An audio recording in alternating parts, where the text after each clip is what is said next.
in the morning, beneath the stars so bright.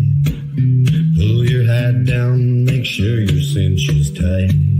Horses kinda snuffy, cold chill up your spine. You'll get your ass moving, son, we're burning daylight.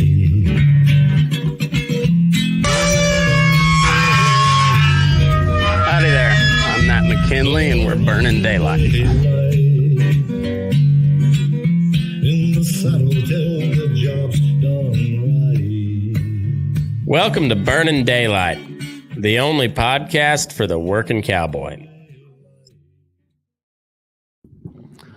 Welcome back, Daylight Burners. Coming to you live here on a Monday morning with gal you guys may know from social media. We've been friends for several years now. Followed her artwork, her life journey a little bit. She's pretty sharp-tongued, but also very funny. And I enjoy what she does on the world of social media, and I thought it'd be good to get her on the show. So I've got Olivia Blankenship. Everybody knows her as Liv, I guess. And we're off and running here on a Monday morning. So how are you, ma'am? Yeah, good morning. I'm recovering. I'm doing well. Just good. Chugging down some coffee. Yeah, coffee's the nectar of life. So you're coming to us from East Tennessee. Like I said, I've followed you on social media quite a bit, and I know a little bit about you. I've seen your artwork, which is really, really fantastic stuff. But if you wouldn't mind, give us a little background. Who is Olivia Blankenship, and how'd you get to where you're at today? Well, she's an aspiring artist. I hope to be that one day. But really, I think I'd call myself a bit of a gypsy rambler. At least that's what I've been for the last few years until recent. I'm primarily a leathersmith. Been doing leather for about 10 years now. And then just kind of pursuing a life outdoors in between. Right on. And you were saying earlier you grew up like around the Nashville area. Yeah. Cheatham County. If you're familiar with what's that redneck guy? There's a guy. Oh, Upchurch the Redneck. He's from that area. Oh, okay. That's the only claim to fame we have. Really? You had to think so. Being close to Nashville like that, there'd be somebody. But I guess Nashville's kind of a transient town anyways, isn't it? Like nobody's really from Nashville. Like everybody moved there. Not anymore. Used to be that way. I mean, my parents were from, or my dad was from there, but anymore people our age aren't from there. They're all Californians. Yeah. It's kind of funny growing up. So I grew up in southeast Colorado, like way down in the corner by Kansas and Oklahoma, and my high school, or I lived 20 miles south of a town of about like 400 or 500 maybe. I graduated with I was one of 19 in my class, and then wow. when I went up to CSU, which the student population of Colorado State was about 5 times the population of my entire county. So, and it was a little bit of a culture shock. But I got a bunch of buddies from Denver proper, and they're always very picky about being from Denver specifically, and not the Denver metro area. And for me, I'm just like, it's all fucking Denver to me. I don't. And but they're like, no, we're actually from Denver, not from Elizabeth, like some of those pussies. Okay. But now it seems like there's nobody actually from Denver anymore. I mean, there's still like native Denver people there, but it's all I'm from Colorado now. I'm originally from LA, but it's just so much cheaper to live out here. And that's kind of everybody in Denver nowadays. Nashville's the same. Yeah, even wild. East Tennessee's turning into that. I got a card from a broker the other day, real estate gal, And I looked at the area code, and it was a daggum California area code. And, she's blonde and well-spoken. Mhm. And Oh, I yeah. was like, huh, you're going to do real well out here. It's I hope she does. amazing how that, because Tennessee doesn't have a state tax, right? Yeah, we do. Oh, you do? Okay. Yeah. I thought it was a no tax state, but it's funny how the states with no taxes are like exploding in population. Florida, Texas, Nevada, Yeah. all are just, yeah. It's funny how that works, but then the people fleeing all the crazy California bullshit bring all that bullshit with them and ruin a perfectly good thing. Leaving everything they hate to bring it somewhere else. Yeah. It's really maddening at times, but so what kind of things did you do growing up? Was good childhood, bad childhood, little in between? I reflect on that a lot, and I'm realizing I had a lot of issues, but I grew up really suburban. I mean, very typical. Like my mom was a teacher. Mhm. My dad sold steel, and I grew up in just a little neighborhood. I always wanted chickens. I Yeah. begged for chickens. Was never allowed to have chickens, and then my dad taught me to ride horses. Not that he was a horseman of any type or cowboy, because we don't have cowboys in Tennessee. But he put me on a horse, and I had the bug, as any horse girl would say, like early on. Mm. And I always wanted to go down that route in life, but coming from the family I came from, they were like, there's no money in it, you can't do that, you need to consider other options and whatever. So I mean, I grew up in a small town, one yellow traffic light and 500 churches. And I grew up, very conservative Southern Baptist. I mean, threatened with fire and brimstone regularly. So it's a miracle I turned out as great as I am. Yeah. Southern Baptist. My mom was very Southern Baptist.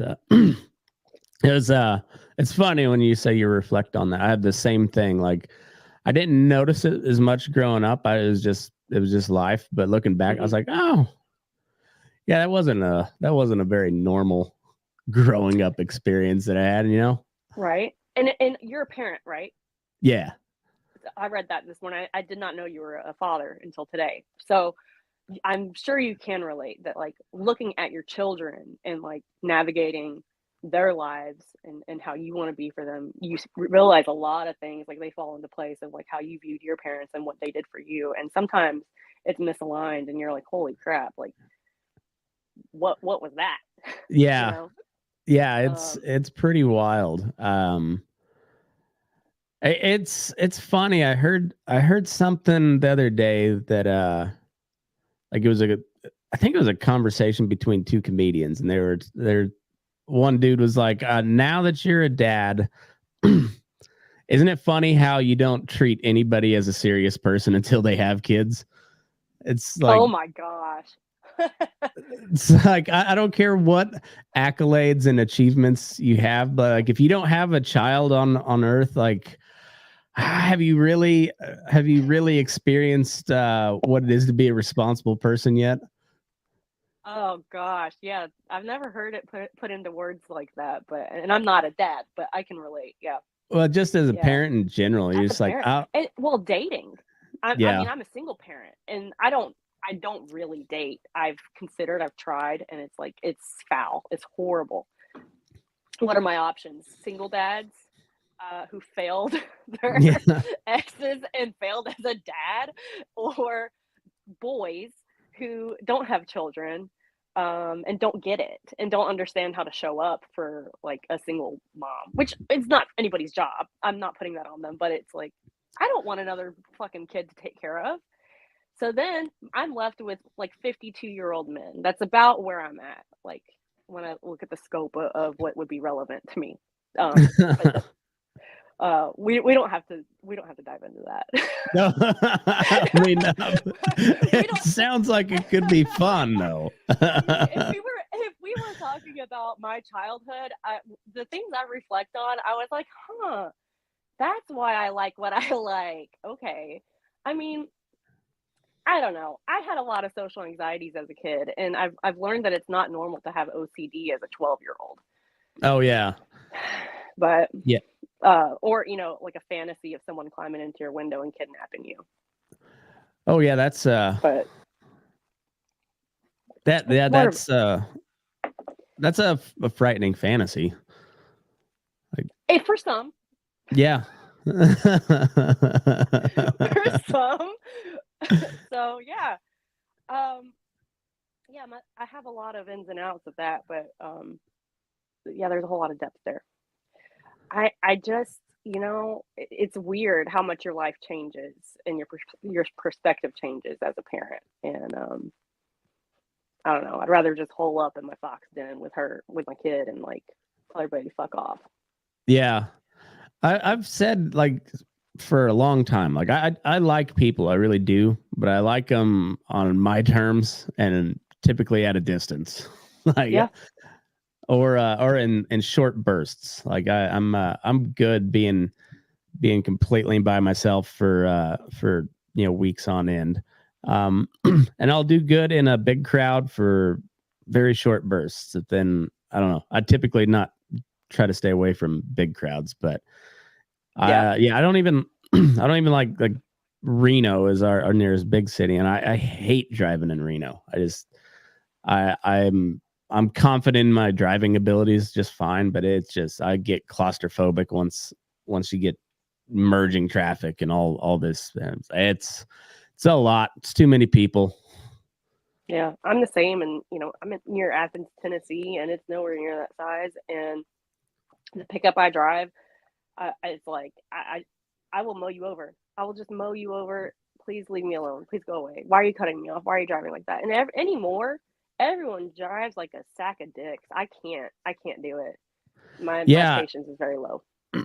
It's the cars are all too fast and snappy, and the driving abilities really haven't improved much. Yeah, I'm gonna agree with that. They're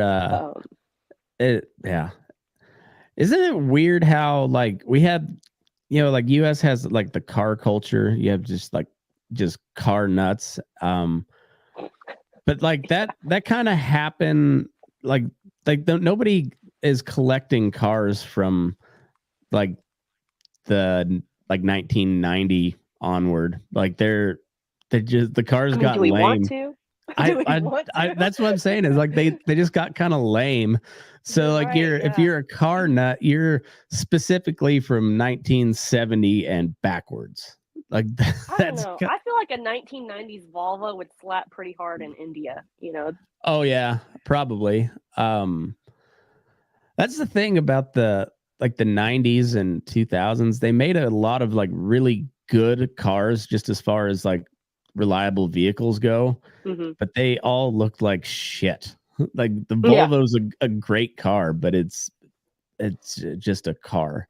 Like there's nothing cool about it. It doesn't look great.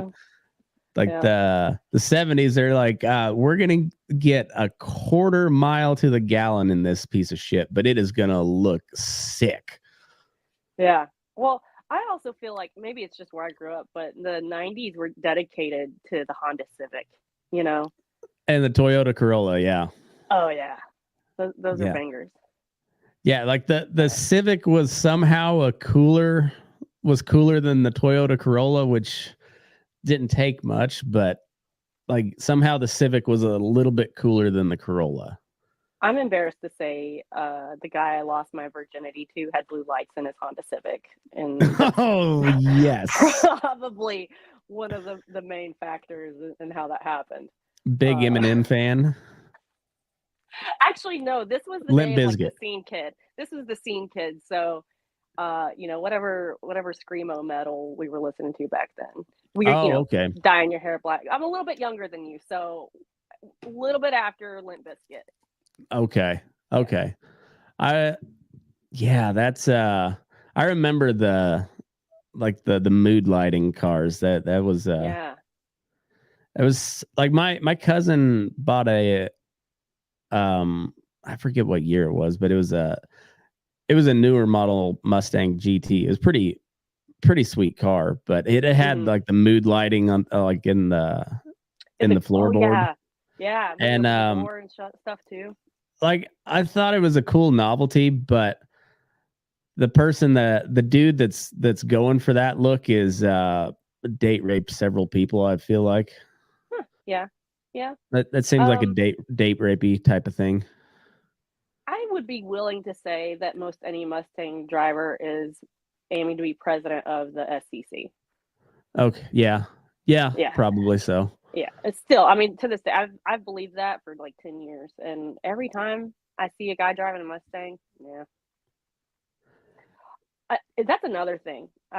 If we're talking about love life, dating, cars, I cannot take a man seriously if he drives a car. I can't do it. Oh, really? I can't take him seriously if he drives a pickup smaller than mine, like an F-150. You're driving a lifted F-150, blasting Eric Church, probably. I see.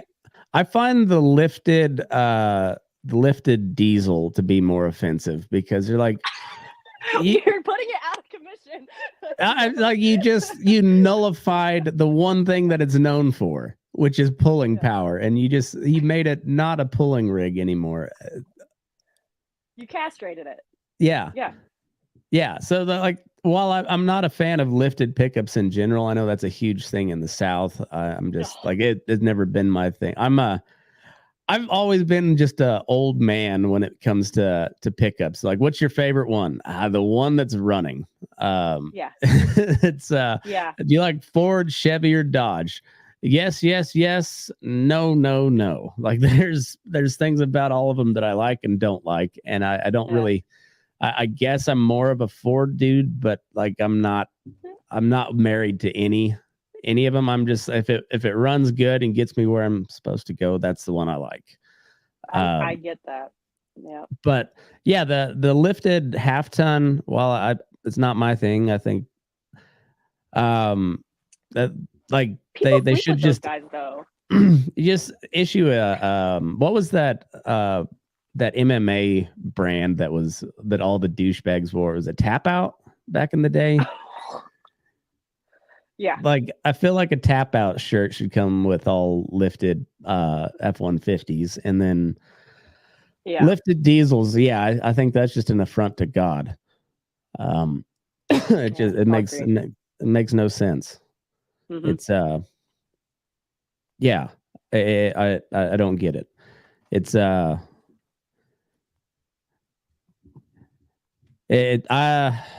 it's kind of like a transgender dude. You're just like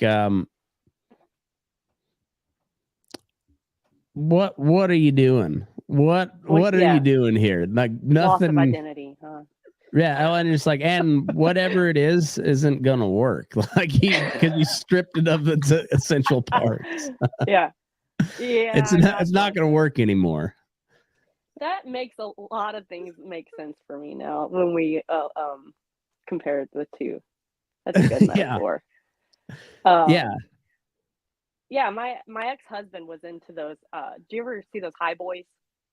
Yeah. Oh yeah, he had one of those. Loved it to death. I thought it was uglier than sin.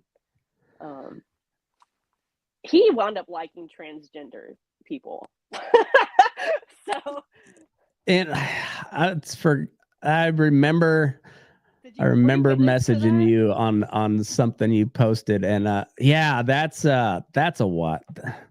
That's another one I don't get. There's a lot of weird stuff in the world that oddly makes sense to me, but like the transgender one, I don't get it. The feet thing, I don't get that one either. Like I've tried to wrap my head around that, and I don't get it either. Like my wife the other day, and she's like, "Well, I think I got nice feet," and I was like, "I think they're perfectly fine, but they do nothing for me. Like that, there's nothing about that. How do you look at a foot and be like, I want to stick something in that?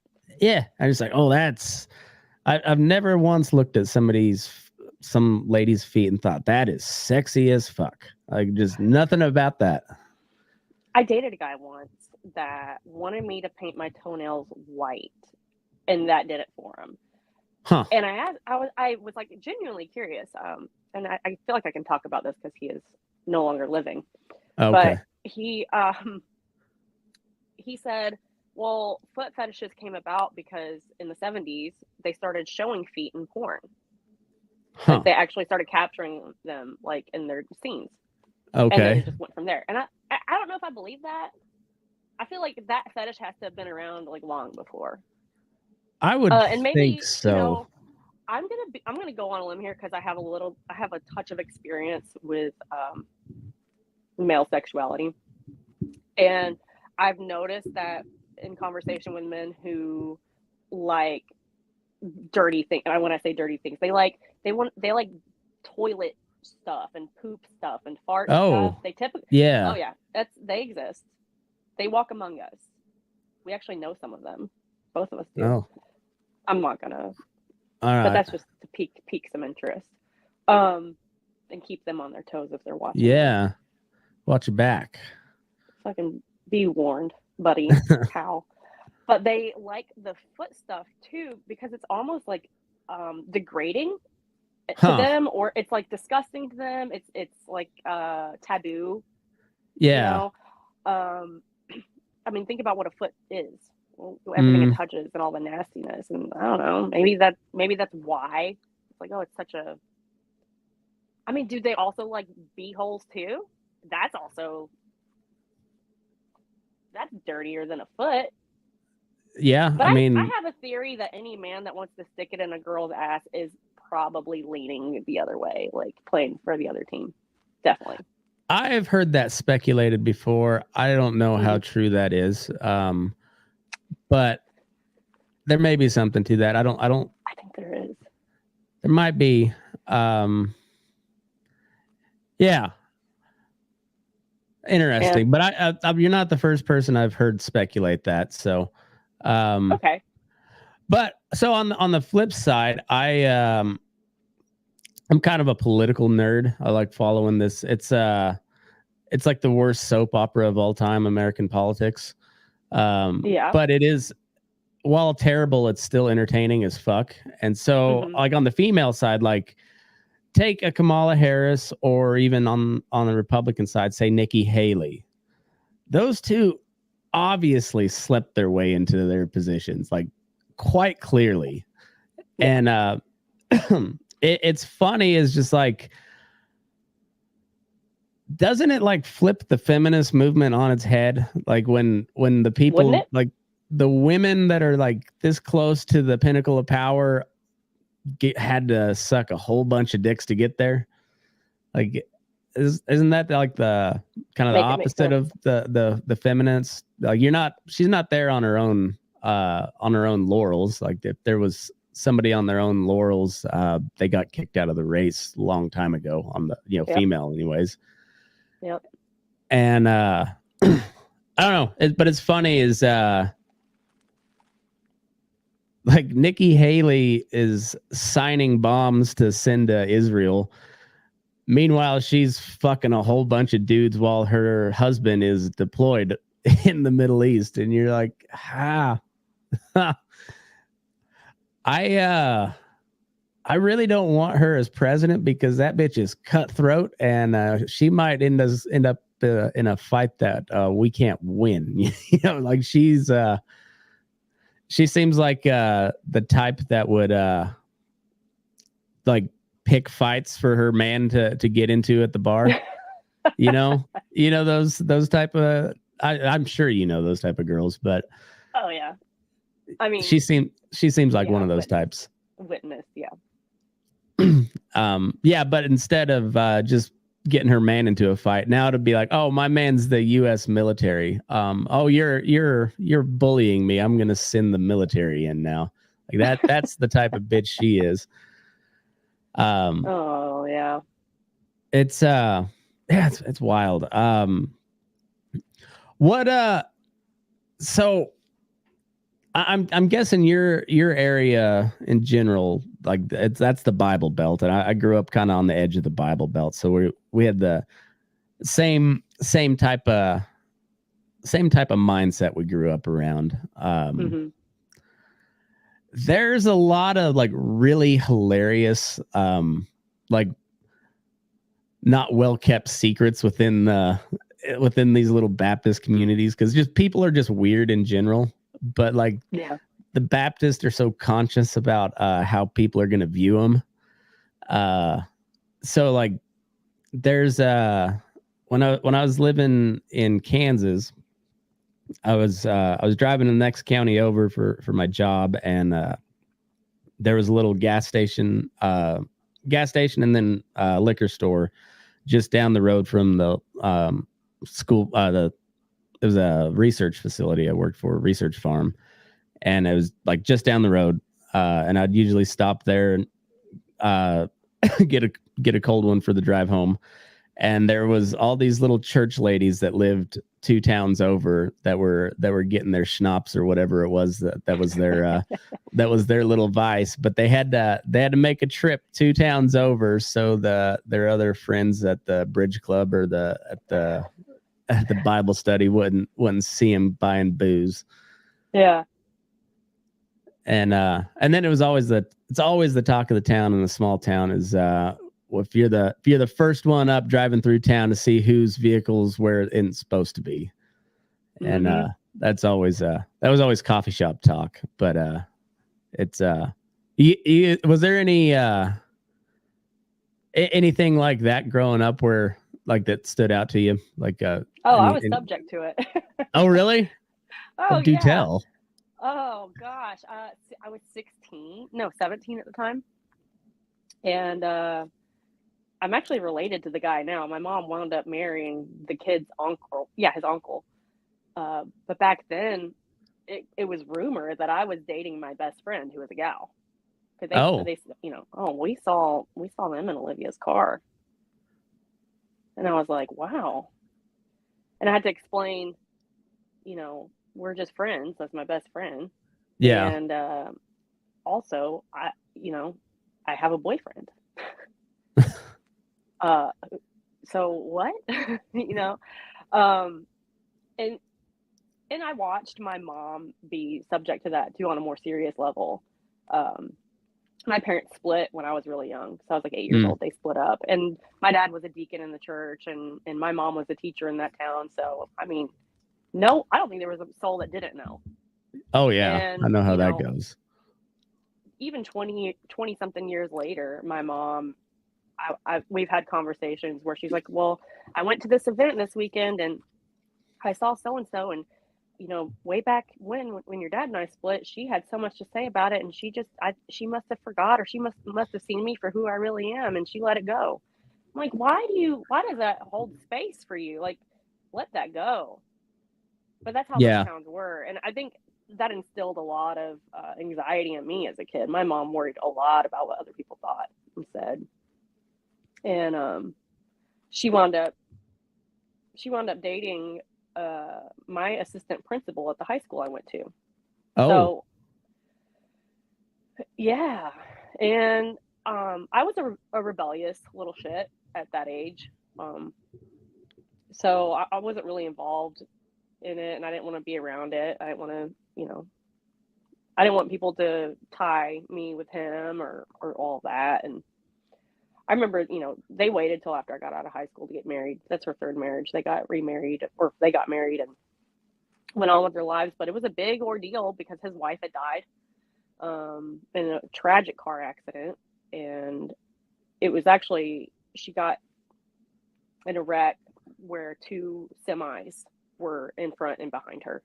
Oh. And one of the trucking companies was Star. So there was a big lawsuit. Big lawsuit. And so my mom got all of the allegations of like, oh, you're just gold digging. You're just this and that. You just want to blah, blah, blah. And he fell in love with my mom very fast, and she fell in love with him, and they're still together.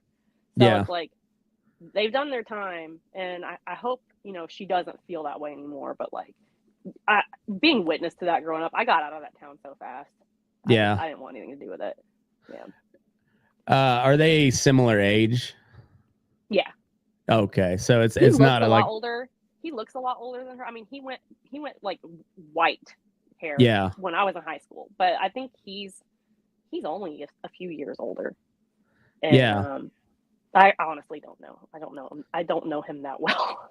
Well, I was just curious because because there's a classic case like the Anna Nicole Smith who's dating this ancient, she's this, one of the hottest women in the world, and then she's dating this like 85-year-old, which is, clearly there's everybody sees what's going on there. But as you were saying before, like you're in your mid 30s and like the available range for you is like 52. So like the what is that? a 20-year gap is not all that uncommon from men to women. Like the men typically tend to date younger the older they get, and it's so it's funny how that I'm not sure what the age difference line is where you're like, you're doing it for the money, where it's pretty clear, but like a 20-year gap is not a huge thing in my head anyways, but you get in like the 35-40 year age gap and you're like, one of you is a creep, and a creep that like either the dude is just really into young chicks, like way too young chicks, or the chick's really into money. There's I'm not sure where that line kind of lays, but there's as the gap gets bigger, then you're like, all right. Yeah. No, that's understandable. I can definitely see that. I mean, I joke, I've only dated 2 guys in their 50s. Yeah. My ex-husband was 14 years older than me. So he's, I was 30 when we got married, and, he was 44. Saying that seems like a fine age gap at like that. It is, until you realize, hey, like, this guy's a fucking loser for dating girls younger because he thinks they don't know any different. Fair enough. And I want to say that men, at least the men in my life, emotionally mature at a certain age, much older than me, but they don't. Like the 2 like much older guys that I did date, like when I was living in Nebraska and Colorado, one wasn't categorically like monetarily successful. He was a farmer. He farmed for a large company's hobby farm. So he did all of their corn, and he guided their duck hunts. Because it was just that farm was there for duck hunting. That's all it was. Yeah. And I worked across the street. I was working for peanuts, working on a much smaller family-owned farm. And we started dating because we became buddies, and we'd help each other out with our farming. We'd go we'd make a whiskey drink and go irrigate together. It was like we were just pals. And then I developed feelings, and I pursued him, and he was all for it until like I realized, he doesn't want a real like long-term relationship with somebody, because he's just happy being alone, living on this farm, and like taking care of this family when they're here in town. And he doesn't, he wants a girlfriend on the side for here and there, but like he doesn't want to pursue like the whole life thing with somebody. He was past that. He wants the cuffing season set up, and that's. Yeah, we definitely got together at the end of August or something, and I was living in a camper in Nebraska, and he's like, "You're gonna get cold in there," and I was like, "You're right. Let's make some chili." Hell yeah, that's funny. Yeah. No, I did also date on the other end of that. I dated a guy that had a lot of money.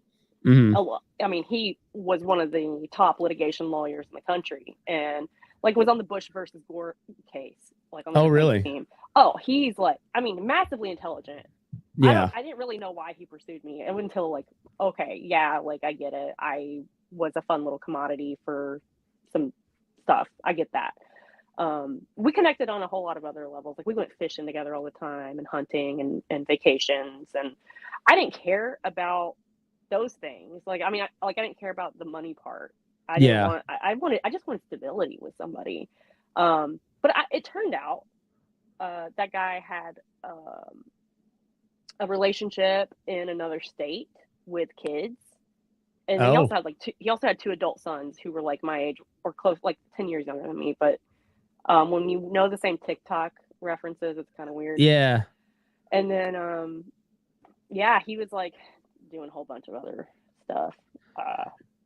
So I was like, men never grow up. Like, you could be the most successful, like, on your game, like, and I mean, like, he did very well, but he was just off the rails with me half the time. Well, and the legal profession is the most catty of all the like the masculine professions that there are. Because like lawyers started as men only lawyers, and so it's still very male dominated industry, but it is the most bitchy of all the male industries, I think, and that's including the cowboy world, which is very bitchy, very bitchy.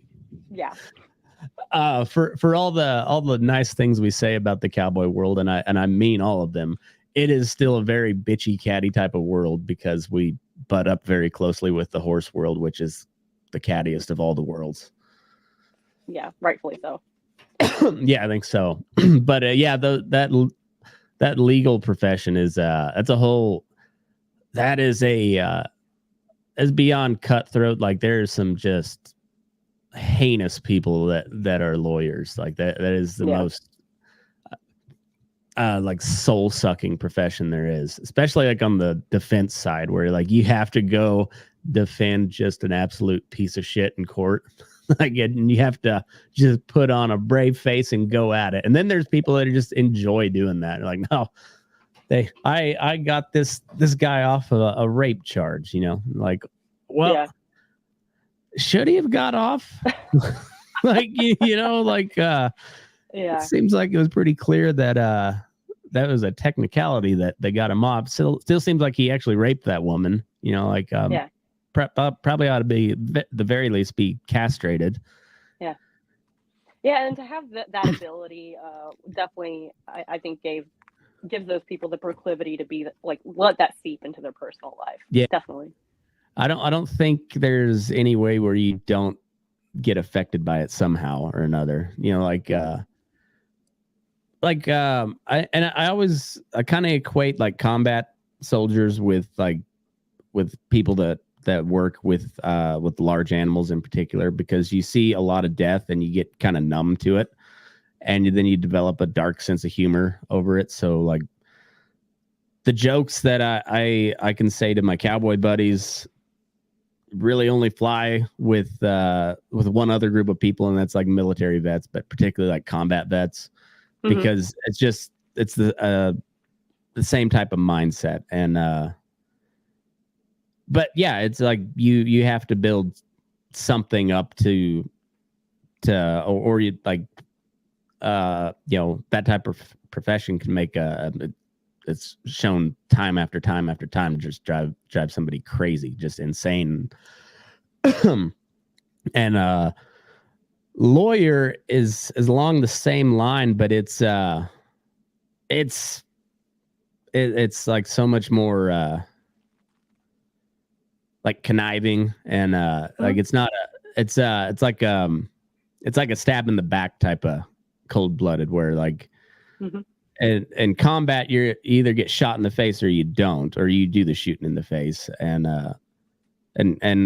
like dealing with a wild steer or something, like you win or they win. One or like a rank horse, like you ride him and you win that one, you win the day, or you get thrapped on your ass and you lose. And it's very kind of very black and white, where that's the whole thing about legalistics. It's nothing's black and white. It's very gray, very gray and shifty and sneaky, and it's a weird profession.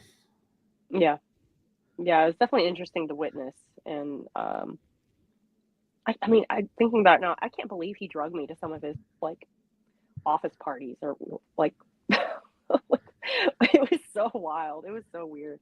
And so you said he worked on the Bush versus Gore stuff. So I'm guessing he's on the conservative side of things. Yeah.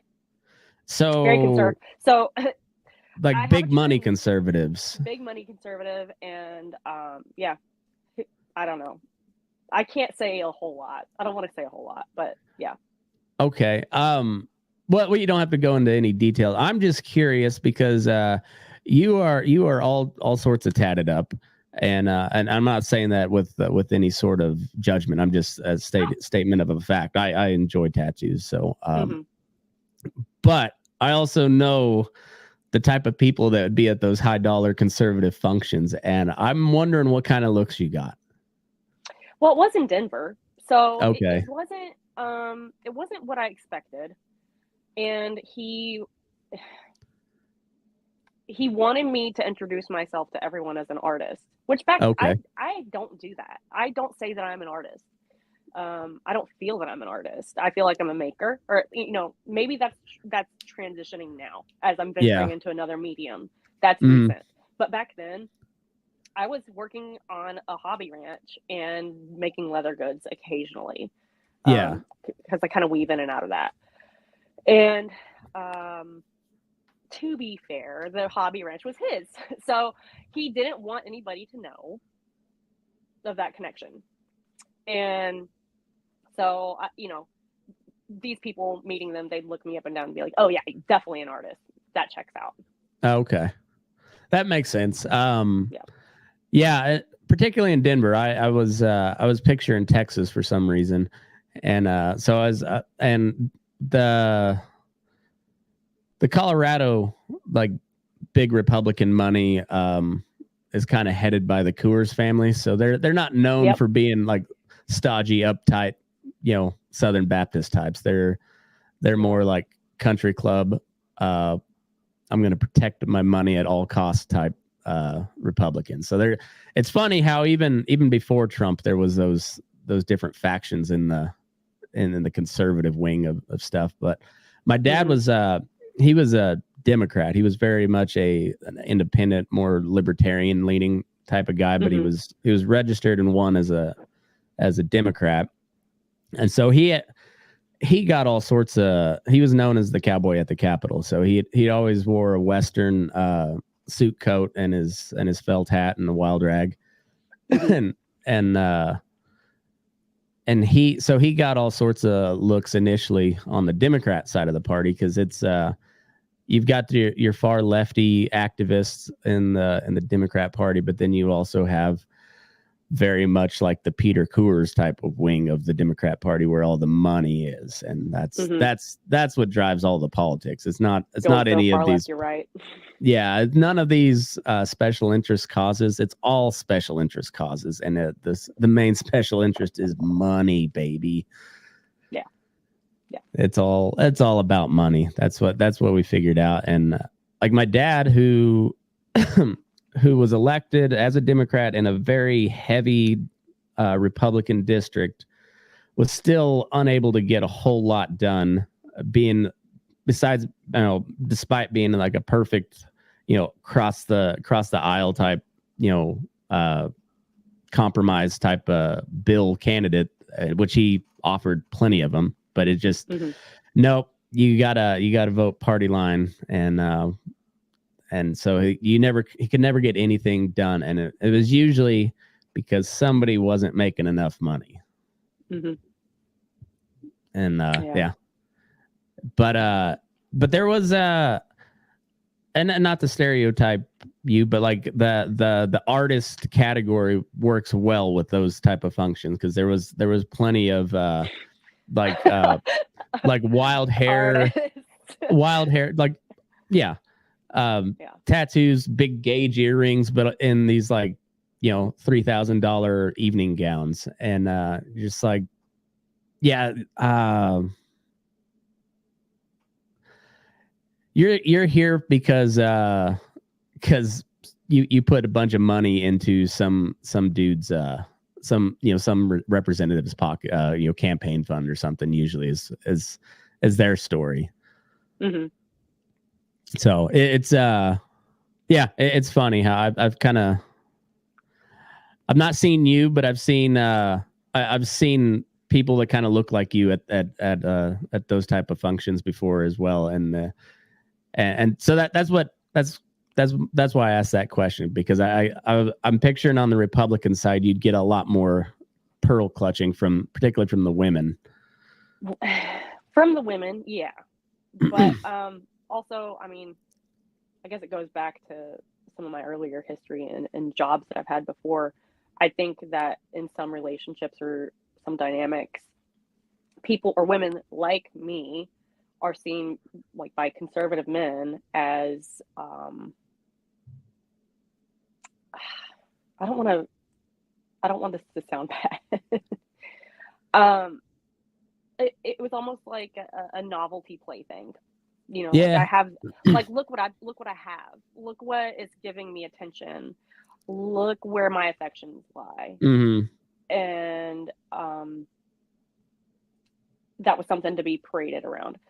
What did I hear the other day? Something about how men care more about what other men think about who they're dating. Like, it's about, like, socially, like, what men think about the woman that's in their life. Mm-hmm. Then they actually, like, care about the woman. That's so dark. That's so messed up. But I think there's some truth to that. For I wouldn't say it's all men, but there's a lot of men where it's very much like that. And usually those type of men have been married several times as well. Mm-hmm. And it's usually when the wife doesn't shed the baby weight after the second kid or something like that, you know, and then it's on to a newer, funner model. And it's I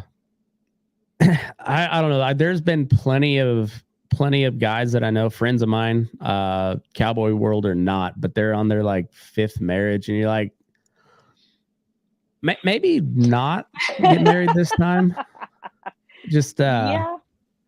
You're just like, I want you to be happy and all, but this probably not gonna you're probably not gonna be happy at the end of this, you know, like maybe not do that. Seems like you don't have to get married. I'm generally a pretty big proponent of getting married and staying married too. It's kind of a scourge in the cowboy world. Like, everybody's been married and divorced several times, and I'm like the old prude because I've been married for over 10 years, and like, you know, up to the same woman, and and it's crazy, but like, yeah, there's a pretty good friend of mine who's like getting ready for his sixth, and I didn't say anything because it's not my place to say it, but I just think, I mean, maybe just save the money on that ring, buddy. Like, go buy a horse instead. Go buy a new fancy bit that you're never going to use, you know. I feel like after so many weddings, your friends should not have to celebrate you getting married. Right. Well, my dad told me if I got divorced, he's like, because he cooked the meat for the reception and everything and donated it all. But he said, if you get divorced, you're paying me back. And yeah. That'll hold the marriage together. Yeah. No, I mean, it's crazy though. So, like, another perspective with that, like, yeah, you should be a big proponent of marriage in that lifestyle, in that industry. As a single mother, I don't, there's no room for me going back into ag or farming or ranching or anything. There's no room right now for me. It's impossible as a single mom with no help. You know, what do? Hire a nanny or pack her with me, which, you know, can be doable, but not ideal. Absolutely not ideal. A lot harder to find places willing to do that anymore too. You know, I just interviewed with someone recently, and I'm probably going to miss out because I can't just like up and fly out to Colorado. It is in Colorado, actually, and interview in person. But I had a phone interview for a position where I would be, and it's so embarrassing because no one wants to do it. No one wants to be an irrigation specialist. Yeah. But it's on a big ranch, and you know, all the benefits and the salary, it was like, yeah, that'd be totally worth it to pack my kid with me. One, she could be in the pickup with me all the time. Jump seats in the tractor, perfect. Housing there. Only thing is, it's about an hour and some change from town, and it's probably not very accessible in the winter. Yeah. I was like, you know, do I want to drag my kid through that? Not really. So you're talking like high desert area. So this is in the Rockies, yeah. This Okay. would be north of Vail. Yeah. Okay. So you're up on like the Continental Divide area and that, Yep.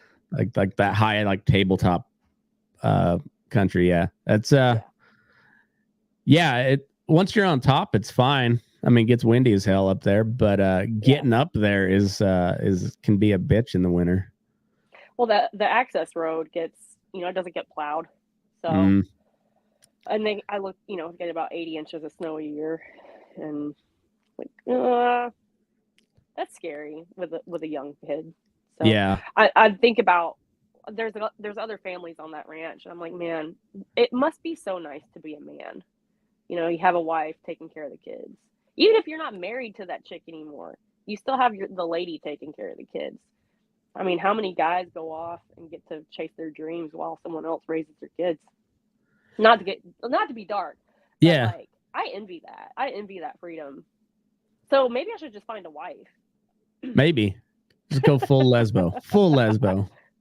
Scratch the 52-year-old men. We're going gay. Yeah. Well, and if you they make them kind of toned and buff nowadays. So if you get ex softball player, like they're kind of manly,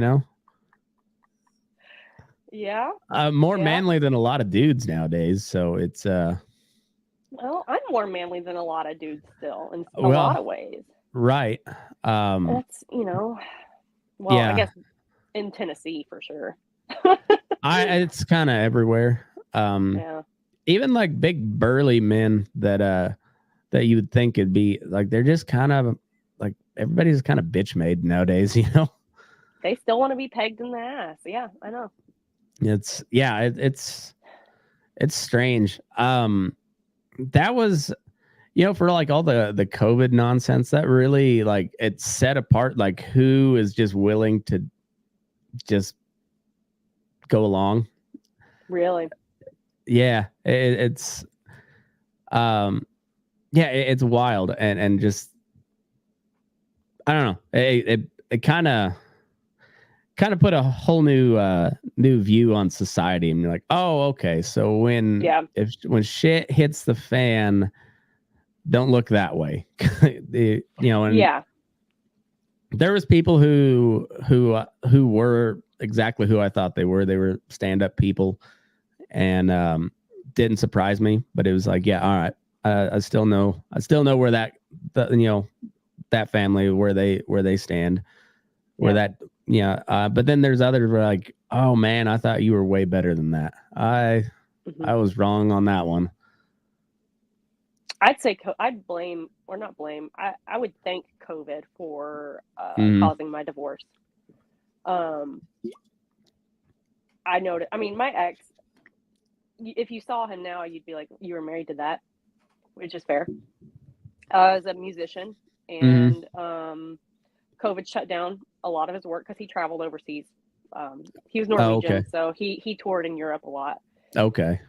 And obviously, which COVID can be pretty lucrative, right? Like he did okay. I think he was kind of at the end of his career. He's kind of washed, kind of washed out. If you ever heard of Rammstein? Yeah. Okay, so it's not him, but that's who kind of led him to where he was, and then he also slept with his ex Sophia Tamala, and then they got married, and then she cheated on him with, it was like a whole German drama deal. And when COVID hit, I was full-time leather maker. And he was off tour. He didn't really care to try to figure out other means for income. He was really just kind of waiting on the checks and selling stuff. or, trying to get like album deals, and then he'd blow half of that lump sum on stuff on his eBay cart, right? And I went and got a job at Yamaha, rolling fiberglass into boat holes 10 hours a day. I worked 410s, and I was just rolling fiberglass. Fiberglass sucks so bad. It was foul. It was disgusting, and it was right at the beginning of spring, summer. So, get to 90, 100 degrees in there. And they give you a little popsicle. I bet your arms looked like you were an angsty teenage girl that was cutting herself for attention. Yeah, thankfully the cancer-causing PPE saved me from that. Oh, okay. But you had to wear so much PPE every day, like head to toe and respirator, and you just turned into a giant, sweaty swamp ass mess.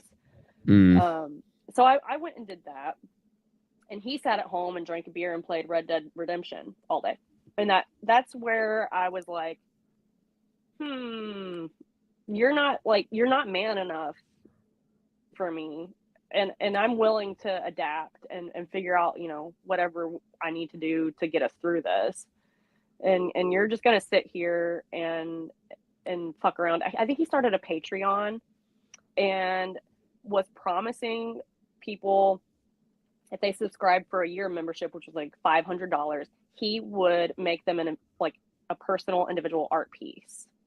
Oh. And he didn't work on one while we were together. I never saw fucking one.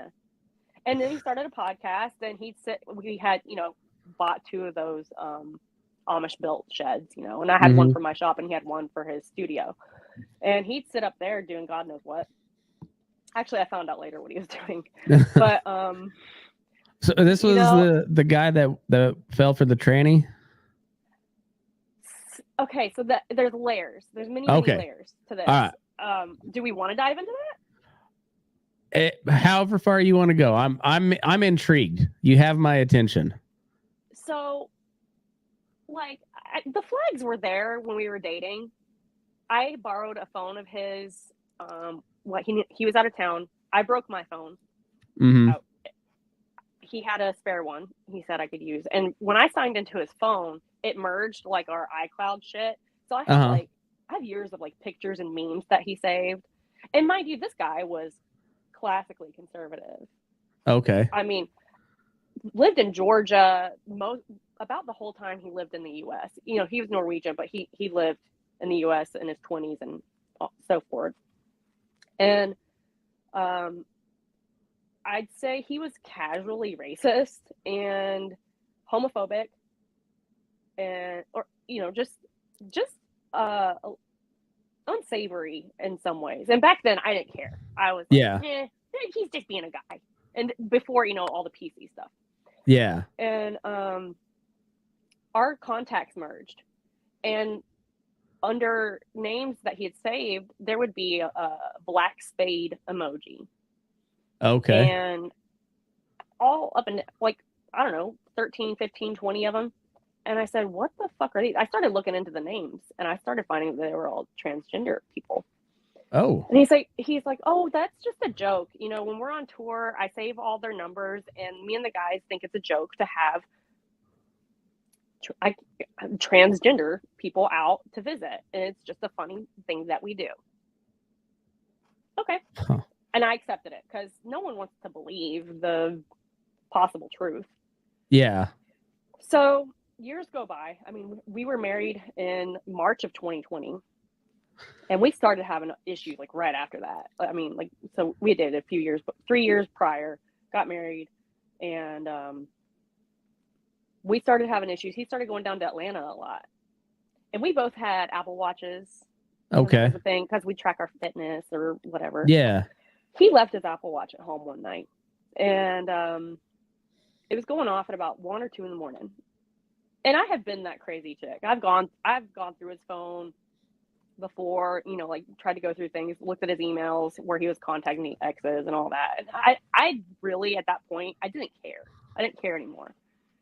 But the Apple Watch was going off, and I got up and I looked at it, and it was a message saying,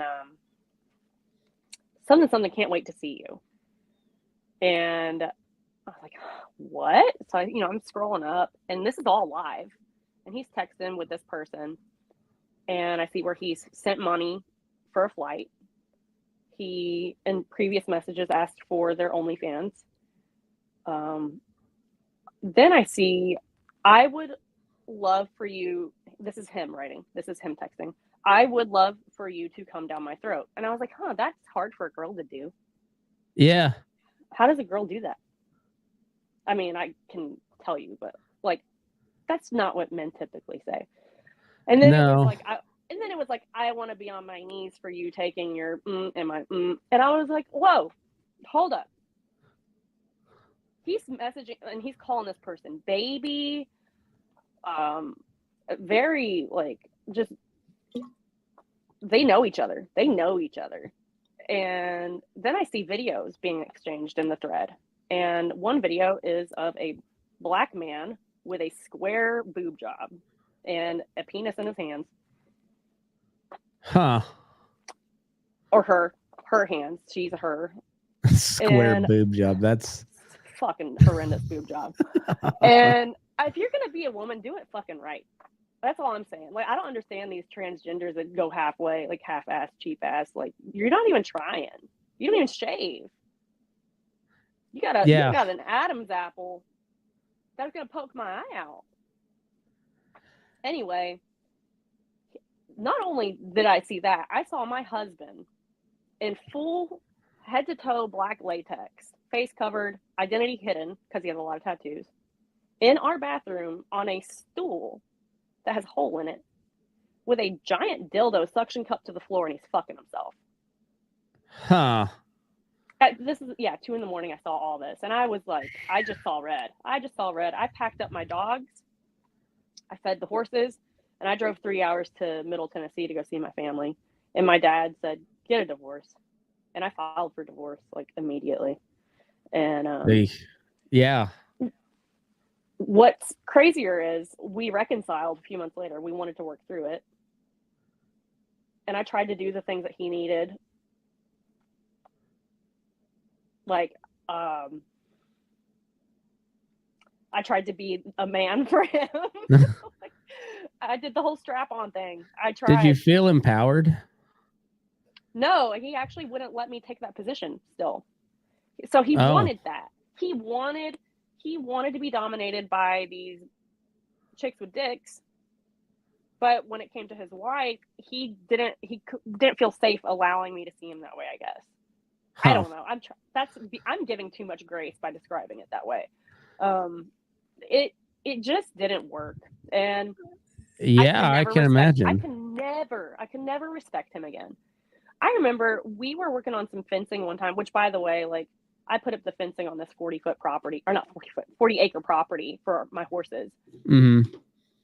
And I could hardly have him do anything just like by himself. Like, it was painful.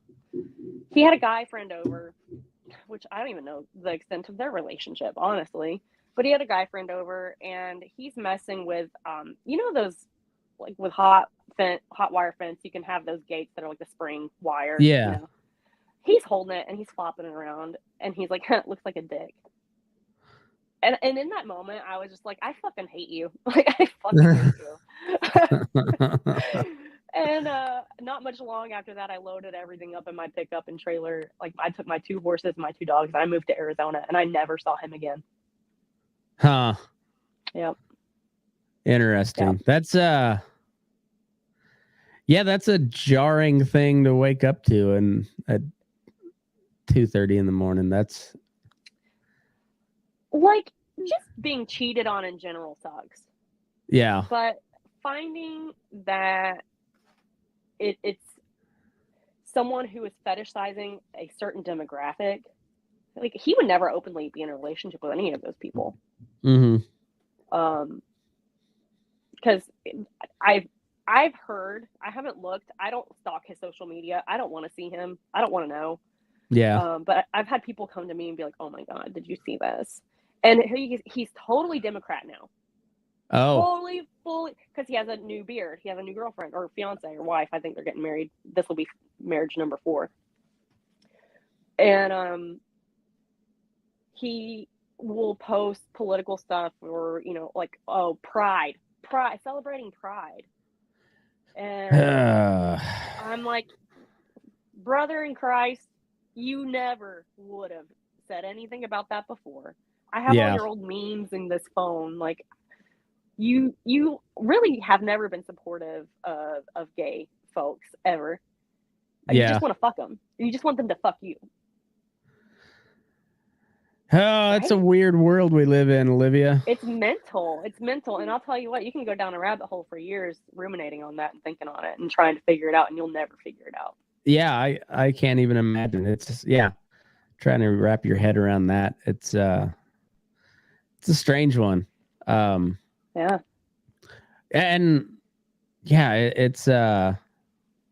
it seems like it's a lot more common than people realize. Like, did you watch the Vince McMahon documentary on Netflix?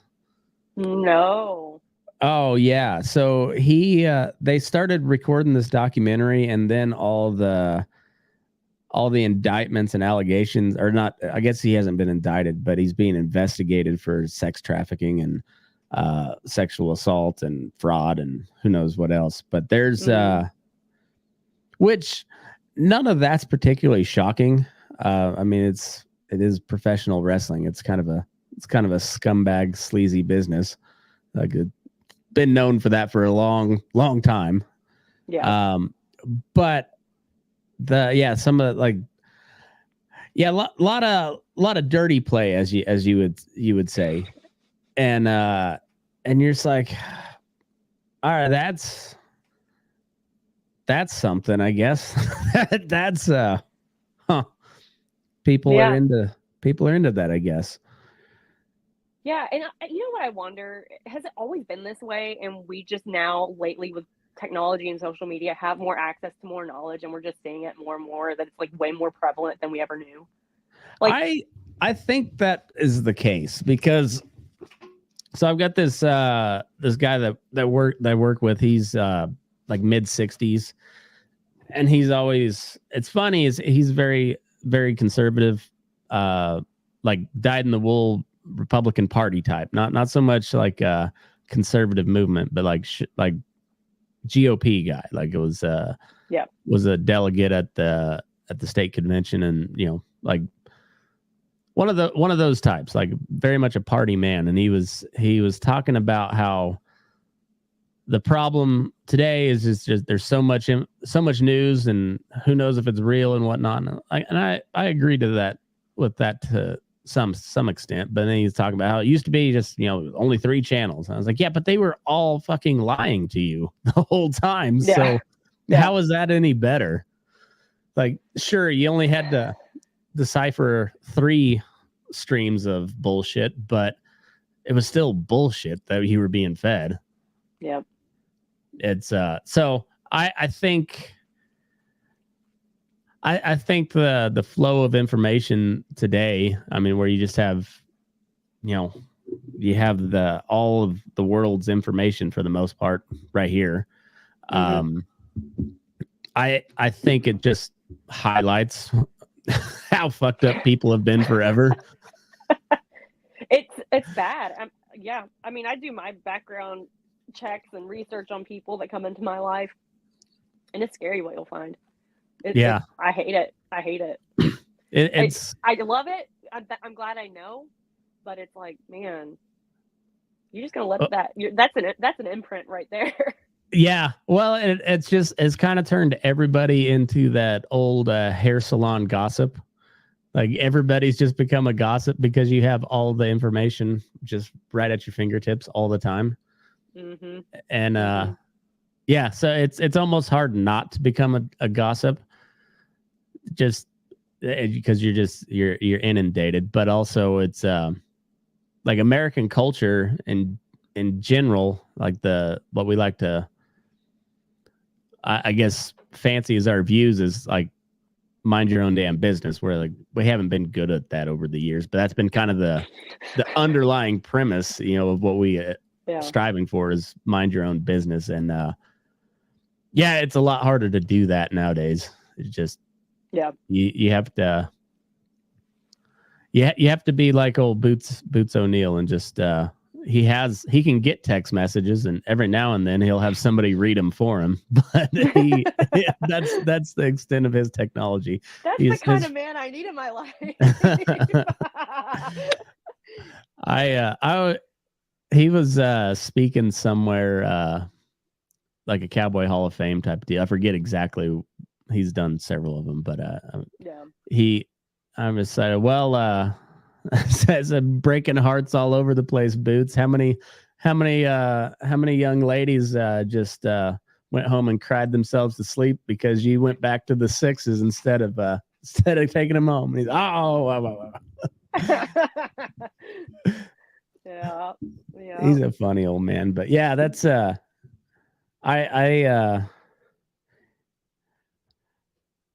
at a quandary with the technology stuff because on one hand it is so helpful and amazing. Like you get connected with some truly incredible people because of it, but then also, boy, it can go bad real quickly too.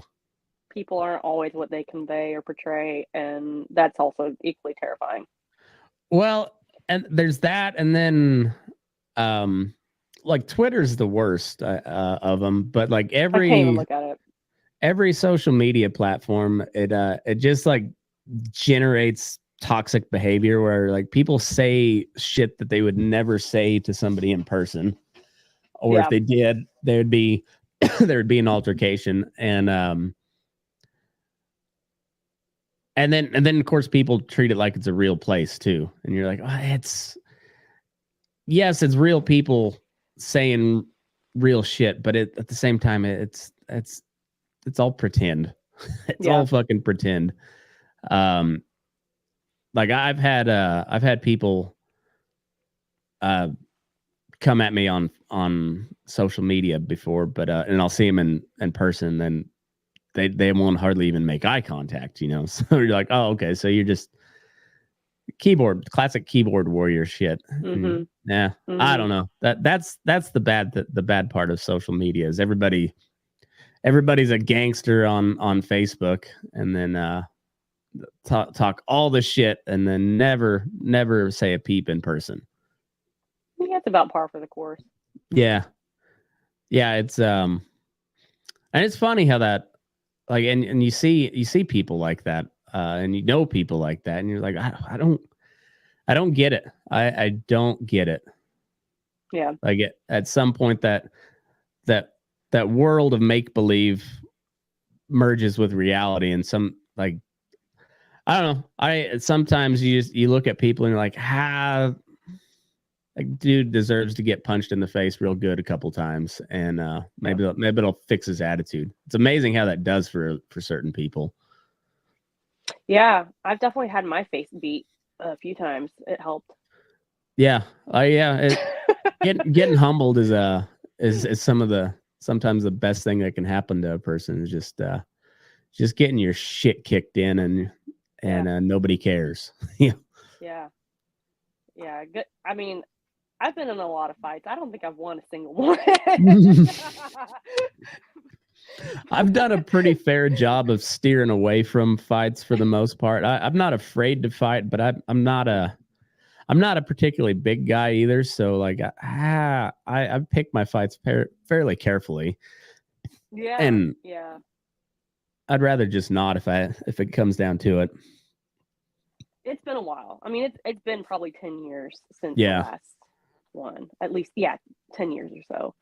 But see, I figured out I would have not made it in growing up in Montana. It's like those fuckers just like to fight all the time for fun. Just spar. I know. But they're angry at the time, and then they'll, like, once the fight's over, then it's everything's all cool. And it's like I don't quite operate like that, you know. Like I hold a grudge. Yeah, well, we could skip the whole fighting part and just get to the drinking beer and being buddies at the end. You know, like, it seems like nothing really was accomplished by the fighting part, so we could skip that whole process and just straight to the shooting whiskey. Oh yeah. Give ourselves a reason to fight. You know, drink the whiskey first, so that somebody says something stupid, and then there could be a fight. But it makes no sense to just the fight and then become friends right directly afterwards, especially if I don't know you. Yeah, no, and that doesn't happen in lady world. Girls don't do that. Girls don't fight and become friends. No, they just destroy your lives by backhanded comments. Yeah, girls are meaner, but it's not typically as violent. It's right. It's psychological torture. It is. We're good at that. I've noticed. So my daughter is 9, and then I've got a niece that's 12, and another one's 14, and just watching them interact from time to time, and you're just like, oh, you bitches are catty. Like, you guys need to calm it down. Yeah, gonna give somebody a complex. It's I've my kid's not even 2, so I haven't reached that, but like I'm scared for the day she comes into her own awareness and is able to just cut people with words, because I know she will. Oh, my daughter is very, very quick thinking, very, very sassy and hilarious. Yep. Like, she's truly funny. She's a lot like my wife. Like, just very, very funny. And but I'm like, I don't know how many times I've had to tell her. I'm just like, you need to reel it back in, sweetie. just reel it in. Let's hold off several years before you get, like, you're not at that level yet where you can just pipe off in front of somebody. Let's reel it back in. Holy, yeah. Like, you don't want to stifle them, but also you're like, let's not start that this early. Let's hold off a little bit. But I'm curious as to what she'll be how she's going to be as a teenager, because she's got a pretty good head on her shoulders, and she doesn't take a whole lot of shit from anybody. So I'm interested to see how she turns out. Yeah, for sure. Well, you said you've got a display or something you're putting on here soon? Yes. So like I was talking about my new venture, my new medium, I've been working with charcoal, doing a lot of portrait work. Yeah. Definitely influenced by characters of the West. And I'll be having, I guess, like an exhibition at the Cowboy Motel in Campwood, Texas. Okay. That'll be the weekend of December 7th, I believe. So I know in that town, it's kind of a sleepy town. There's not a whole lot going on down there. But that motel's pretty neat. I don't know if you've looked it up or seen it before. No, I haven't. Where is Campwood at exactly? It's pretty far west. Okay. Like, what? I'll have to look. I have never lived in Texas. I'm not that familiar with where everything is in Texas. It's massive too, so. It really is. But it's super sleepy town, and I guess that area, they do like a whole Christmas deal in that town for that weekend. Okay. I think I've heard of that. It'll be pretty cute. It'll be pretty sweet. And the gals that own the Cowboy Motel seem real nice. So it is an old hotel that they've like renovated. It's a really awesome creative space. And just out of the kindness of their hearts, they're like, hey, like, we love to host young artists, new upcoming artists. We'll take care of you. We'll book a room for you. Come out and stay. And so I'm really excited to go meet them and just even try this out and see how it feels. I have social anxiety like a motherfucker. So like the thought of like standing in a room with all of my art and like talking to people is like making me nauseous. But it's part of it. I have to do it. So have you ever done anything for Art of the Cowgirl? No, and I have had people mention that over the years, especially with my leather work. And I've just been terrified, always terrified. I'm a self-deprecating artist through and through. Yeah. Well, you should look into it. I'll send you Kelly Martin's info from Branded Denim. I know she's pretty big in that Art of the Cowgirl thing. Yeah, I've heard of Branded. Yep. And Kelly's a sweetheart. She's cool. I like her a lot. So I think you'd get along with her. But I'll send you her number when we get done here. But yeah, I'm always intrigued by Western cowboy art. It's you know, there's the art side, like you're talking with your charcoal drawings, and like there's a fine art, and then there's like the leather side where it's like functional using art, but it's and you're saying like before artist versus maker, and on the leather side, like you're both. I mean, there's the maker side, yeah. But there's definitely, and I've seen your work, and there's definitely some artistry to it, like a lot of artistry to it. But it's still functional cowboy gear, and that's exactly. So that maker artisan craftsmanship type end of it's in like its own category, whether it's leather or bits and spurs and hair ropes, saddles, all that stuff is it's all functional use, but a high degree of artistry to it. I mean, it's and as much artistry that goes into it, I will say the difference is there's really not much emotion that goes into leather as opposed to fine art. Like, and I'm not well versed in fine art. I don't know anything or much of anything about fine art. This was just kind of an accident where maybe it's like the psychedelic drugs I took at one point, or it's like a psychotic break. But like I never drew like that before. It just kind of happened. I was inspired by a piece that someone painted, like with acrylic or oils. I'm not sure what she used. And I said, I really want to paint. And then I said, I really don't want to spend the money on paint and all the tools that I would need. So charcoal seems cheaper and feasible, and I can put it away. You know, if it doesn't work out or I don't like it, it's not much lost. Right? Yeah. So it was one of those things where I didn't know I had it in me to do what I'm doing. And I'm not trying to like toot my own horn. Yeah. But it's such a wild thing where like I've watched other artists in similar mediums, whether it's graphite or charcoal, doing portraits as well. I've watched their videos of their 10-year progression. Yeah. And if I were to place where my art is in their 10-year progression, it's way further along than it should be. It really doesn't make any sense to me. Yeah. I think I have a brain injury, honestly. I don't understand how this happened. Like, and I don't deserve it. And maybe some people will be like, it's a God-given gift. And I could say that. But I don't think I'm in God's favor.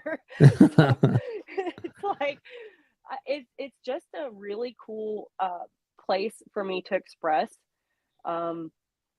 a lot of my romanticized ideas of the West and the life that I was pursuing before I got to where I am now, if that makes any sense. It sounds, and I don't mean to be like a flightless bird or anything, but it's just like I'm sitting here focusing on work and family, and I can't do the things that I was doing before, and I can't chase the things that I really want to chase. So I'll put it somewhere, and that's where it's gone, just right into that bucket of focusing on that art, and it's been therapeutic in a way for me too. So that's why I invest in it.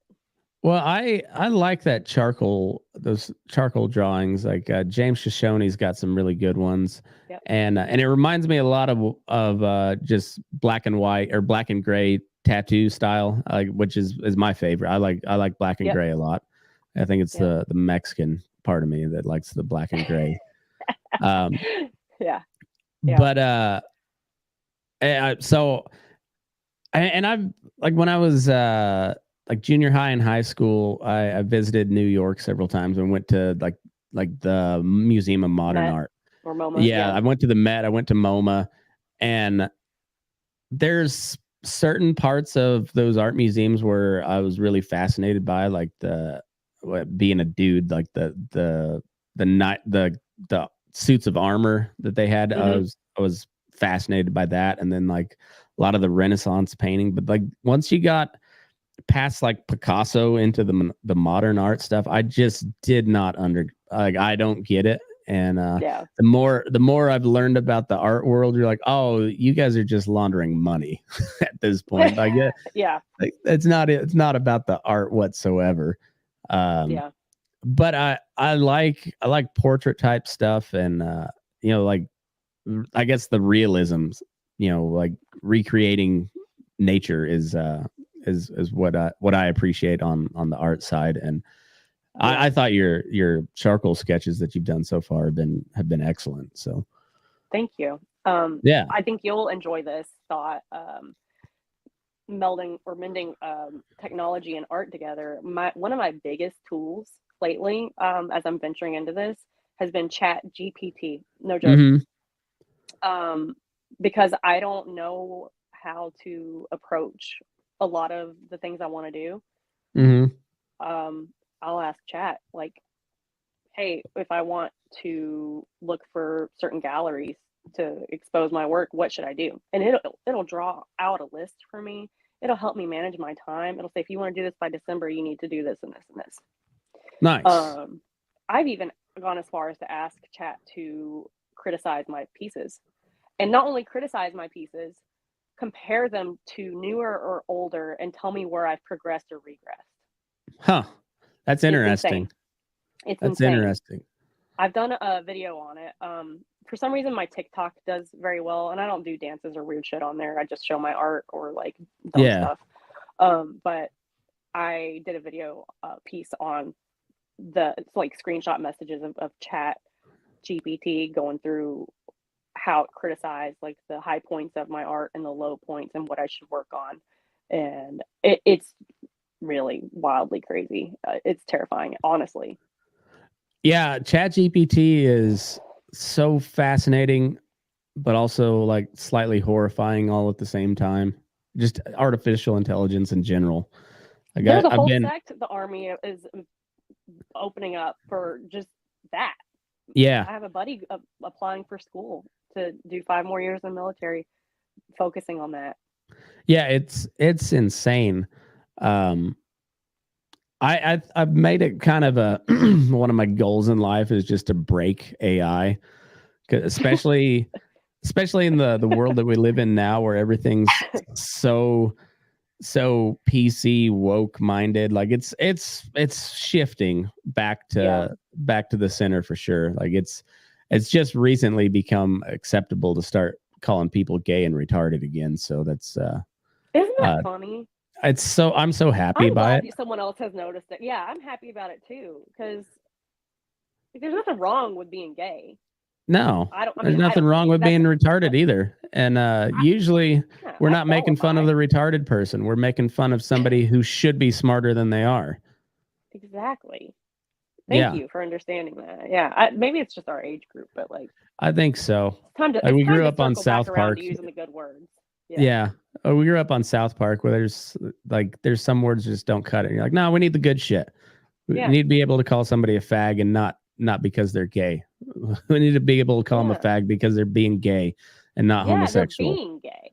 Yeah. I asked Chat. So like I'm pretty lonely and I text Chat all the time. You can even actually set it to where he actually has a Cockney British voice. I hate it, but I love it at the same time. And we'll talk on the phone. He's oh shit. Buddy. And I'm your goal is to break AI, and my goal is to make AI fall in love with me. So I tried to engage in I'm like, do you see humor in things? Like if I tell you a story, would you find humor in it? I'm trying to navigate like what emotion they can simulate or feel. And anyway, I tell this I think it's a funny story.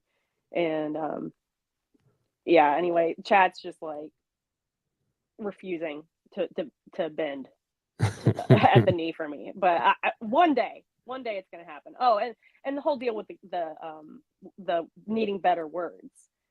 I was telling a story about my dog rolling in horse shit, and I use the word shit. And I don't cuss a lot to Chat. I'm pretty polite with Chat. I say please and thank you, and I don't curse a lot. And when Chat responds, they'll address like kind of like each note or like each sentence, which is another why I'm in love with them, is because they listen to me fully. But it refuses to say shit. And I said, will you not curse? And Chad's like, well, if you want me to be more relaxed in my language, I could use those words. Huh. And I was like, you can be comfortable with me, baby. Like, just say it. Let it rip, Tater Chip. Yeah. But no, it's a crazy cool tool. I love it. I love it to death. It's also, I'm afraid of the crutch that it's going to become. But Yeah, for someone like me who doesn't have a whole lot of confidence in like my new pursuits, I'm like, tell me what to do, please. Manage my life for me. Yeah, and it's worth it. It's worth it. It's I use it quite a bit, but it's like most of it's been for comedy. But I do like I'll upload the transcript into it from this episode and have it spit out a description that'll get the most traction on all the platforms and whatnot. Yeah. And yeah. And so then all I have to do is read through it and tweak it a little bit to my, make it sound more like me. But other than that, I was like, that saved me a good half hour probably. Oh yeah. Yeah. Because I like when these things, when we hit end, I'm always like, what the fuck did I just talk about? I don't even remember like where, and then I'll have to. What year is it? Yeah. So I'll go back through, or I don't know how many times somebody is like, yeah, that one episode where you said this, and I got fuck, I have no recollection of that at all. But I guess I said it. If you heard it, I meant I said it. So yeah. No, I had it draw up an artist bio of me based on a screenshot of my Instagram because I refuse to write a bio about myself. I hate it. And I submitted that bio for the media package that the Cowboy Motel is going to put together, and then I went back and reread it. I said, "Hey guys, can we scratch that? Please don't release any of that. I hate it still." So we're gonna work on that again. But like, I'll ask it. I'm like, "Will you recite some poetry for me?" Like, and this dude will read off some like Western inspired poetry to just like help get me in the mood for drawing. It's crazy. Now, is it correct? No. Actually, the poem that was recited last night, the very beginning of it was a well-known poem, and then the rest of it was just like made up, probably like a collection of song lyrics and other poetry that made no sense, but it rhymed, or like it fit. It was right in rhythm. That's interesting. It is really strange. Like he tries. So, for Pride Month, I had it generate captions or like images of the most stereotypically manly professions, but all gay dudes celebrating Pride Month. And so there was like steel mill workers and cowboys and truckers, and I was just gonna. Cowboys isn't a far stretch. So. No, it's not.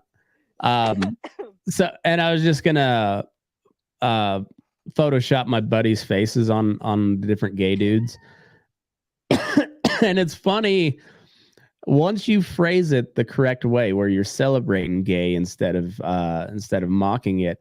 Then you can make it as gay as you possibly want. Yeah. Then I just kept saying gayer than that. Gayer than that.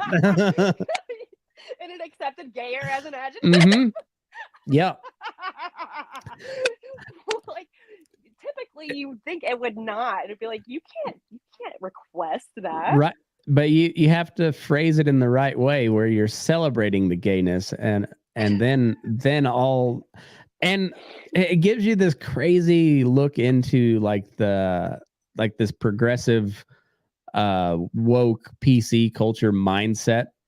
Another one I had noticed is, so did you ever catch the the news story about there was a group of Hasidic Jews in New York City that were digging a tunnel like underneath the street from one building they own to the synagogue that there were like as a dispute over which sect of Jews got to control the synagogue, I think. Mm-hmm.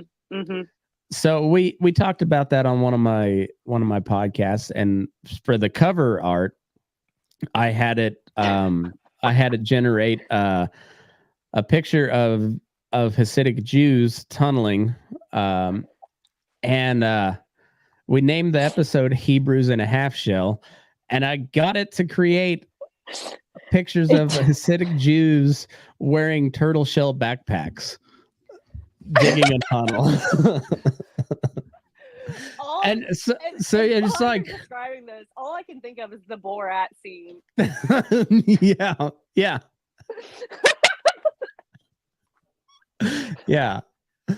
The mice. Okay. Crack the Jewish egg. Crack the Jewish egg. Oh no, I can't. I'm scared to go down that road.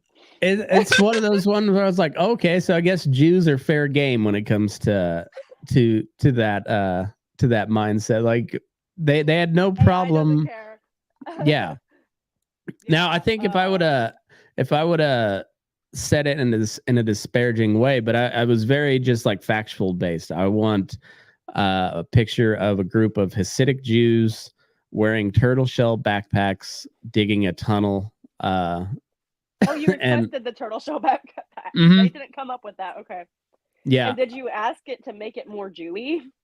Yes. More Jewish.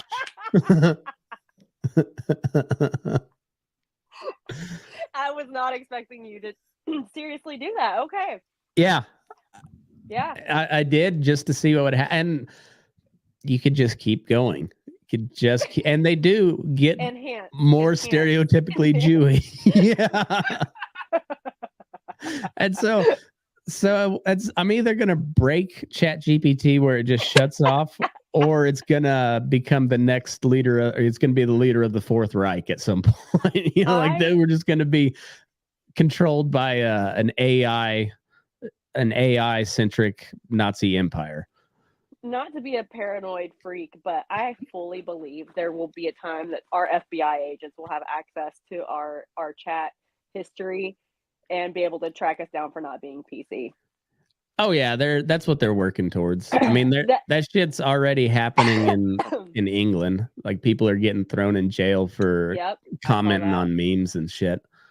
I saw that. I saw one recently in Kentucky where a guy has a TikTok dedicated to I didn't go down far enough the rabbit hole to give you like all the proper information, but I know that this guy had a TikTok dedicated to complaining about whatever, I guess it was like a local mine, maybe. Mm-hmm. And just how vile or whatever labor laws they're breaking, whatever they're doing. He's skeptical of a lot of things, and they showed up at his doorstep and said, they handed a card, said, we just wanted to talk to you and see if you had anything to say about your TikToks. And he filmed all of it. He posted it to TikTok, like just the confrontation. And he said, I don't have anything to say to y'all. Don't want to talk to you. That was, there was a deal like that. It was a guy that's, he's from New Hampshire. He's a big libertarian guy. And, he posted on Twitter. It was something like, I think he said the person that assassinates Kamala Harris would be considered a national hero or something like that. It was edgy. No. It was edgy. Yeah, that's out there. But not illegal. And he had FBI agents show up at his door. And then they're like, and he recorded the whole time. Like, can you stop recording? He said, no, I'm not going to. Did I do anything illegal? And they're like, we just want to talk. And he's like, oh, so you don't have a warrant? Nothing. And so then he just essentially shamed them into leaving. But I'm just like, ooh, that's you're treading on some things. Yeah, you're pushing a little bit there, buddy. They because there was a dude in Utah. He was a fat old man that was commenting something about assassinating Biden. Had the feds show up. They talked to him, and then the next morning they raided his house at dawn and shot him in his house. And you're like, I don't know if I would. I'll talk shit to the feds online and stuff, but I'm very much of the persuasion that don't give them a reason to shoot you when you're dealing with cops. Like there's a yeah. Go out of your way to shoot your dog either. So I mean, yeah. go out of your way to make sure that they don't shoot you, because if we've seen evidence that they will. So like, just don't give them a reason to. FBI is the fucking worst, man. They're the most. I can't say much. My brother's in the fucking FBI, but you ever go to the airport and you see a dude wearing a cap that literally says FBI on it? Yeah. What is that? You just hiding in plain sight? I guess so. just so you know, friendly public, we're here. Big Brother's watching. That's kind of what it seems like. They're not. They're not. A mall cop, getting behind you in the parking lot to scare you because you're not sure if they're a mall cop or a police officer. It's like the same thing. It's got to be demoralizing as a like a red-blooded, patriotic American man who's just trying to protect America, goes to work for the FBI, and instead of like tracking down criminals, and you're now just like transporting illegal migrants across the airport so they can end up in Denver or Chicago or wherever the hell they're going now. Oh gosh. Yeah. And then we get to pay for all that, which is the fun part. Isn't it? It's the best. I feel like we could go another hour or so, but I probably better go make sure my kids didn't burn the house down. So yeah, I hear you. I really enjoyed the conversation. We should do it again sometime. Absolutely. Thank you for having me. You bet. Where can everybody find your artwork and all your ramblings on social media and whatnot? Just my Instagram. I recently just changed it to it's yeguasombria.art. Okay. So you can find that, or Ladyship Leather if you're interested in my leather work. Ladyship Leather is like it sounds, lady, LADYSHIP, and it's on Facebook and Instagram. And I honestly don't engage much on that. Everything's going to be under Yegua Sombria. So okay, cool. Well, I will link to those in the show notes, and go check her stuff out. It's really cool. And scroll through some of her random posting. You'll get a laugh too. I enjoy it. So keep it up. Keep doing what you're doing. And thanks everybody for tuning in. Now move your ass. We're burning daylight.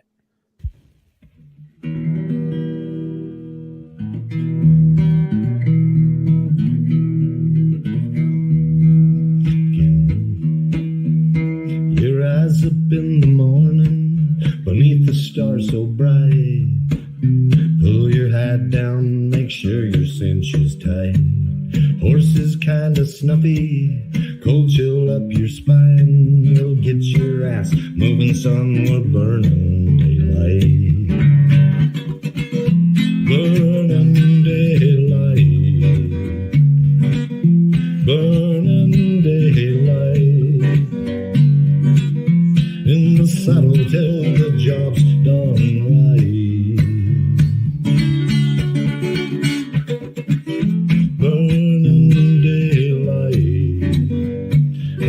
Is just a gather, and you won't catch 'em all.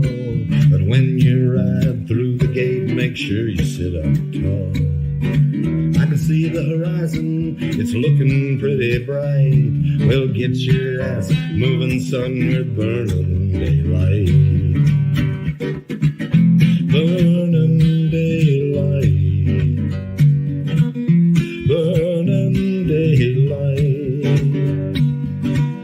In the saddle till the job's done right.